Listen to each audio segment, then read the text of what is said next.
Hello and welcome to the Medic's Guide. Today we're going to cover multiple endocrine neoplasia type 1. So grab your pen and paper and let's get started. So MEN type 1, also known as Wermer syndrome, is an inherited condition caused by a mutation to the MEN1 tumor suppressor gene, which is located on chromosome 11. And this predisposes individuals to tumors in three main locations: the pituitary, the parathyroid, and the pancreas. Now these tend to be benign, but remember that they can be malignant. So let's look at these three individually, and we'll start with the pituitary. So pituitary adenomas secrete an excess amount of two main hormones, prolactin and growth hormone. Now high levels of prolactin can lead to numerous things like hyperprolactinoma, amenorrhea, which is the absence of periods in women, galactorrhea, which is the secretion of milk from breast tissue, and erectile dysfunction in men. Now, growth hormone excess can lead to conditions like acromegaly, and people with acromegaly have an increased risk of developing cardiovascular disease and malignancy. And you can diagnose this from a test called IGF-1. Now, sometimes these patients may report headaches or visual changes, and this is normally because these tumors are compressing or irritating the optic nerve. So just bear that in mind. Now, parathyroid gland tumors secrete the parathyroid hormone in excess, resulting in primary hyperparathyroidism. And so patients will often have a wide range of symptoms like depression, tiredness, and constipation. And sometimes these symptoms can be quite vague. Now, in MEN1 syndrome, usually multiple parathyroid tumors form, and this starts to present in people in their 20s. But by the time they reach 40 or 50, almost 100% of people with this condition will have a parathyroid tumor. Now, as well as having high levels of the parathyroid hormone, in hyperparathyroidism you often get high calcium levels as well, and this can lead to the formation of kidney stones. Now, moving on to the pancreas, there are two main types of tumors that we need to look at. Firstly, there are tumors in the islets, the beta cells that make insulin, and this tumor is called an insulinoma. It can be life-threatening. Now, the reason it's life-threatening is because the excess secretion of insulin causes blood sugar levels to drop quite significantly at times, and that can lead to hypoglycemia, hence why it's life-threatening. Now, 10% of people with MEN1 syndrome get these tumors. Now, the other tumors are called gastrinomas, which are a lot more common. Now, they produce an excess level of the gastrin hormone, and the excess level of gastrin causes excess acid production, and if untreated, it can lead to another condition called Zollinger-Ellison syndrome. And essentially what that is, it's a condition characterized by ulceration of the digestive tract, diarrhea, and mucosal hypertrophy. And like I said, it's way more common. 60% of people with MEN1 get this. Now, there's actually one more tumor, and it's called a VIPoma, and this tumor secretes a protein called vasoactive intestinal protein. I'm not going to go into too much detail, but excess levels of this lead to pretty severe diarrhea, and because of that can cause electrolyte imbalances.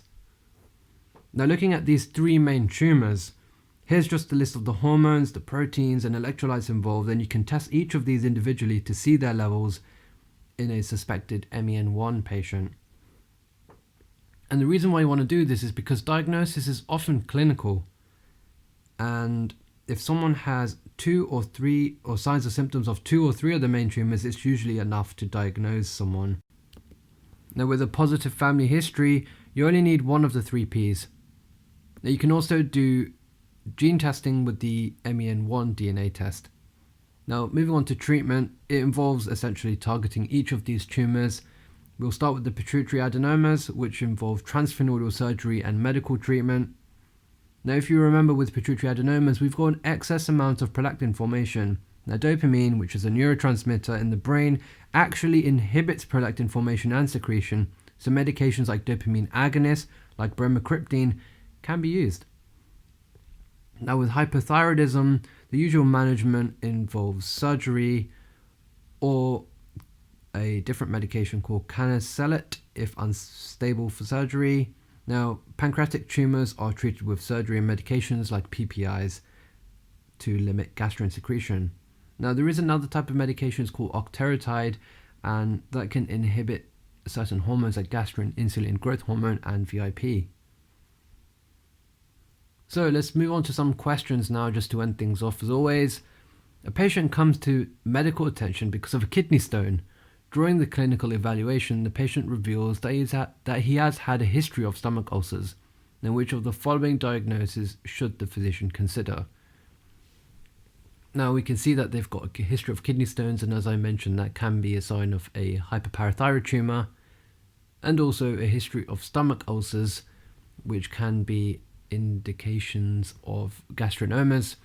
Because we've got 2 of the 3 Ps, we can decide that maybe this could be MEN1 syndrome, and the physician should consider Wermer syndrome, which is the other name for MEN type 1. And the other question, a 32-year-old woman is admitted with hematemesis. She has a 1-year history of recurrent PPI, recurrent peptic ulceration, which has been unresponsive to ranitidine and omeprazole. She also complains of a milky white discharge from her breast and excessive thirst and urination. Endoscopy reveals a 3 cm actively bleeding ulcer in the duodenum. Blood test reveals hypercalcemia. What is the most likely diagnosis? So let's break this down. So the first thing that comes to my eye is milky white discharge, and that is suggestive of hyperprolactinemia, which can occur due to a prolactinoma. Now, the excessive thirst and urination could be explained by the hypercalcemia, which can occur due to primary hyperparathyroidism. Now, the chronic and unresponsive peptic ulceration is unresponsive to these PPIs, omeprazole, is suggestive of Zollinger-Ellison syndrome. And remember, that's the condition caused by a gastrin-secreting tumour, and that high level of gastrin leads to more acid production, which eventually causes lots of ulcers. Now, putting all of that information together, it gives us a really good idea that this could be multiple endocrine neoplasia type 1. So that's all I have for you today. Thank you very much if you made it this far. I hope I've helped you. Please like, comment and subscribe, and I'll be back with another video soon.